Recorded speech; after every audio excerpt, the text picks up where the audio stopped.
Seja bem-vindo ao canal. Aqui é Douglas, eu falo da Austrália, companheiro Leonardo Briguet, falando aí do Brasil.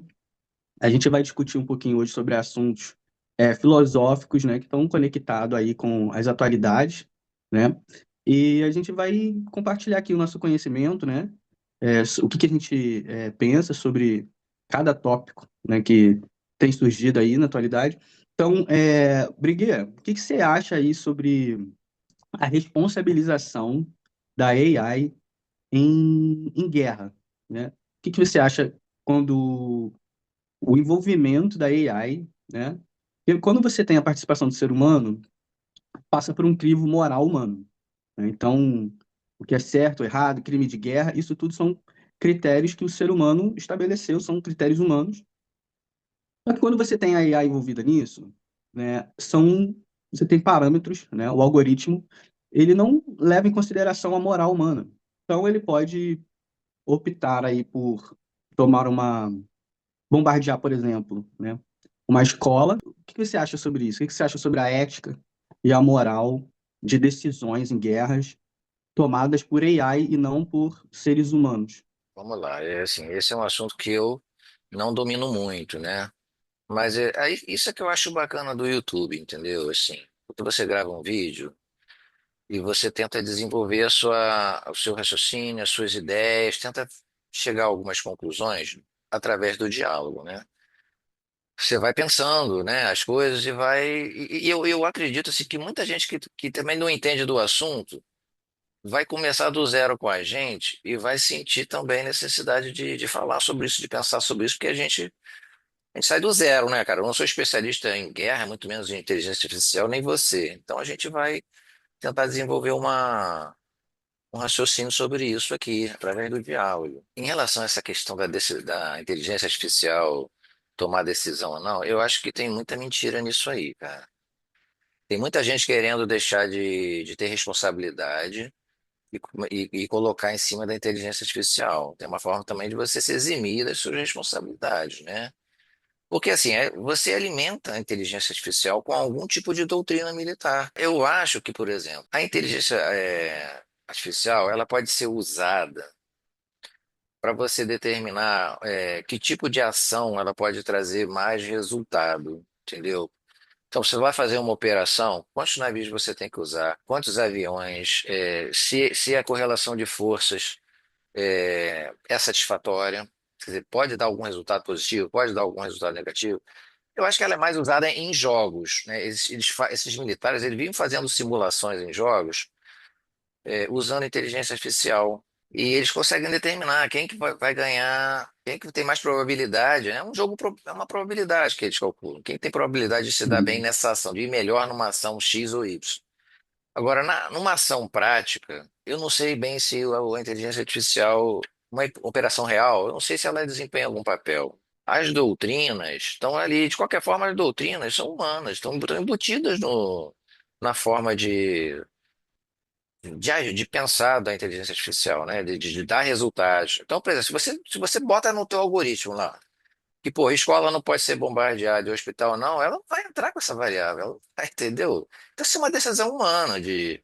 Inclusive, eu falei já no meu outro vídeo que esse bombardeamento de hospitais, escolas, isso não é por acaso. Não é um acidente, sabe? Pô, eu soltei um míssil, eu estava querendo atingir uma base militar e atingir uma escola. É mentira, porque primeiro que os mísseis são muito precisos, né? Segundo, tem essa doutrina de desmoralizar o povo, entendeu? Você está em guerra com o povo, você tenta desmoralizar, tirar a moral do povo, bombardeando escolas, hospitais, universidades, tudo aquilo que agregou valor àquela sociedade, você destrói, entendeu? Isso é pensar, eles fizeram isso em Gaza. Em Gaza não sobrou uma escola, um hospital, uma universidade, não tem nada. É um povo que perde o futuro. O cara não tem mais futuro, não tem nada, só tem, às vezes, nem casa às vezes tem, entendeu? Isso é para Você levar acha o que esse é o povo ao futuro? desespero. Você acha que esse é o futuro? Tipo assim, a tendência é que cada vez mais a AI ela seja utilizada como uma ferramenta para potencializar a guerra e não a paz? Eu acho que eu não sei determinar qual o papel da IA Eu acho que não está nesse patamar. É que a gente também fala assim de AI, né? Mas hoje em dia eu acredito que é um termo bem vago, né? Para poder definir mesmo que AI é um algoritmo, né? E é um termo bem vago para explicar. Por exemplo, agora aqui nessa videoconferência a gente tem um algoritmo por trás aqui sendo utilizado. A gente chamaria de AI. O que a gente está conversando agora aqui está sendo gravado de certa forma, vai ser analisado por um algoritmo. O que que a gente poderia começar também falando se perguntando o que que é AI, né? Até que ponto deixa de ser um algoritmo simples, né, para ser um algoritmo que aprende, né, que se retroalimenta com informações. Se eu soubesse que você ia entrar nessa questão, eu até Sim. teria dado uma olhada nos vídeos muito interessantes que eu assisti. É de um instituto chamado Instituto Essência. Eu achei assim, eu vi uns dois ou três vídeos sobre esse assunto e achei muito interessante. Porque um cientista italiano que ele, inclusive, foi um dos caras que criou os primeiros CPUs, né? É Sim. um gênio da informática. Ele tem um vídeo sensacional que ele fala que a inteligência artificial nunca existiu, nunca vai existir. Ele estava tentando desenvolver o computador quântico. Então, ele, naquele estudo de você tentar isolar partículas subatômicas, né, para você tentar fazer o emparelhamento delas, né, esse computador quântico ele é bem interessante, assim. Tem uma dimensão do computador quântico que não é tão complicada, e tem outra que é muito complicada. A engenharia é um pouco complicada, né? Porque a ideia é você colocar alguns átomos emparelhados e você usar como esses átomos jogam com as suas probabilidades de estados, entendeu? É muito interessante. Pode parecer um pouco complexo, mas depois que você vai lendo, não é tão complexo assim, né? Então ele chega à conclusão que a matéria em si, ela é probabilística. É a ideia da física quântica, né?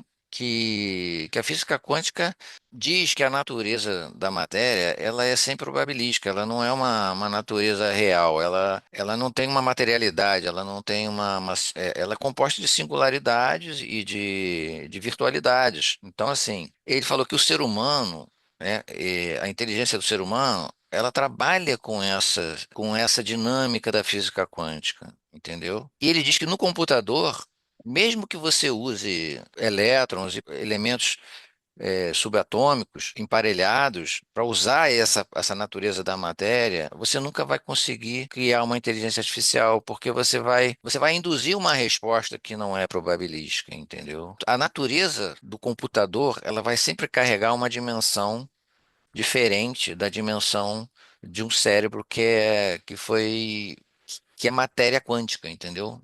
Você tem ele é matéria quântica na sua própria estrutura, na estrutura do pensamento. Imagina que o nosso cérebro seja uma lâmpada, né?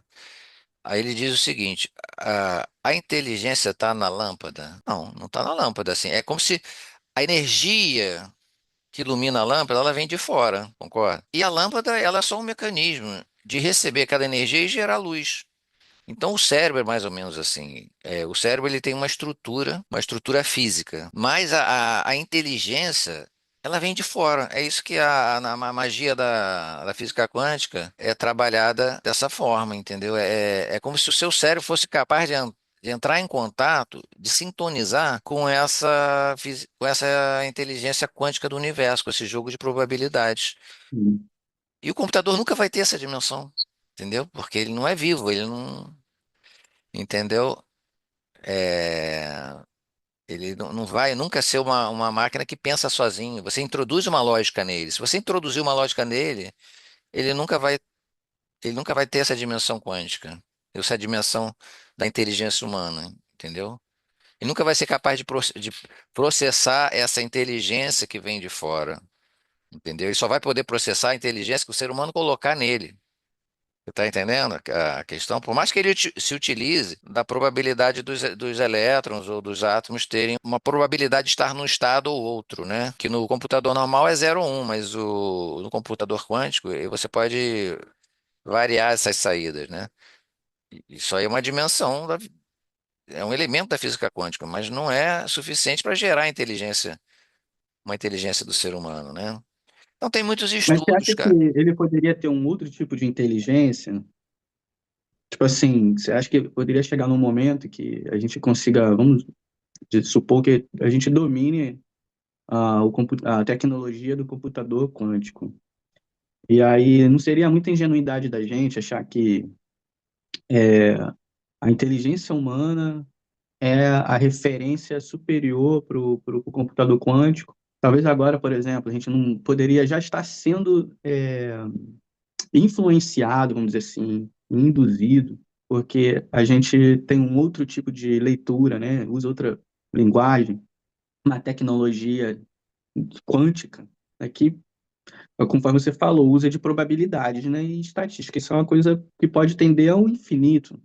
Essa probabilidade pode extrapolar de uma forma que a gente não consiga com a nossa inteligência humana. E aí eu não estou colocando, não estou equiparando em níveis, eu só estou chamando de inteligências diferentes, né? Você acha que, pegando aí Matrix, filme Matrix, a gente chegar a um ponto que a nossa inteligência humana não consiga se comunicar com a inteligência quântica, artificial que foi criada, ou se autocriou. O que que você acha sobre isso? Então, cara, tá um negócio. Eu acho que esse assunto aí a gente tinha que se preparar mais para debater, entendeu? Porque assim, é tal negócio. A minha referência é esse Instituto Essência que Sim. eles explicam que tem uma ideia da consciência quântica associada à ideia da física quântica, né? Eles explicam o seguinte: todo ser tem uma consciência quântica. Então, por exemplo, um micróbio, cara, você pega um mosquito, uma bactéria, ela tem consciência do que ela é. Cada comportamento que ela muda, cada desenvolvimento que ela tem, consegue perceber o que é melhor para ela. Assim, na verdade, a teoria evolucionista, né, ela dizia que, cada ser nasce com uma característica e, pô, se aquela característica for bom naquele meio ambiente, ele vai sobreviver e o outro que não tem uma característica boa não vai à frente, né? Vai morrer. Isso é uma cara muito ultrapassado isso, porque é como se o corpo não aprendesse, né?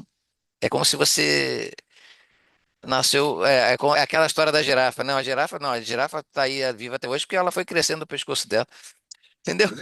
É uma visão muito simplista, né? Porque na verdade não é só a questão do pescoço. A questão são muitas coisas envolvidas. É como você processa a tua energia, como você se locomove, como você interage quimicamente com o meio que você vive. São milhões de outras coisas. Você está entendendo que para você estar vivo e você evoluir, mesmo que você seja um micróbio, você seja uma bactéria, são muitas variáveis. O ser vivo ele só consegue se manter vivo e evoluir porque a matéria dele é quântica, ou seja, existe um jogo de probabilidade que está sempre sendo testado, entendeu? O ser humano ele vai testando, o ser humano, e qualquer animal, qualquer planta, ele está testando probabilisticamente, a consciência dele está testando probabilisticamente qual é o melhor caminho para ele seguir, para continuar existindo, entendeu? Isso É como você, conflita por com exemplo, na vida, livre-arbítrio? você não tem que tomar diversas decisões, né? Todo dia você não Uhum. tem que tomar diversas decisões, milhares de decisões que você toma sem saber. Como é que você consegue processar isso tudo? A gente não é um computador, a gente consegue processar isso tudo porque a nossa consciência quântica, ela processa isso automaticamente. É mais fácil a gente se entender como um campo de onda do que como partícula. Então é mais fácil. Quando você se entende como uma onda, você consegue entender melhor como é que a influência do meio age sobre você. Mas se você se vê como partícula, se você se vê como um corpo, uma matéria, você não vai entender, mas pô, como é que essa informação vem de fora, né? Se a influência vem de fora, como é que é isso, né? Mas se você se enxerga como uma onda, matéria em forma de onda, você consegue perceber que essa interferência vai agir em você. Todos esses campos quânticos que existem no universo, eles interagem, pô. A gravidade, com todas as outras forças, existem vários campos que estão interagindo, tudo conectado, né? Então, assim, o computador quântico, ele nunca vai estar nesse patamar, entendeu? Porque ele tem uma lógica humana introduzida nele. Então, o negócio, a sofisticação dos algoritmos vai ficando tão grande que ele facilmente vai superar o ser humano nas coisas mais práticas, entendeu? Nos diálogos, nas conversas.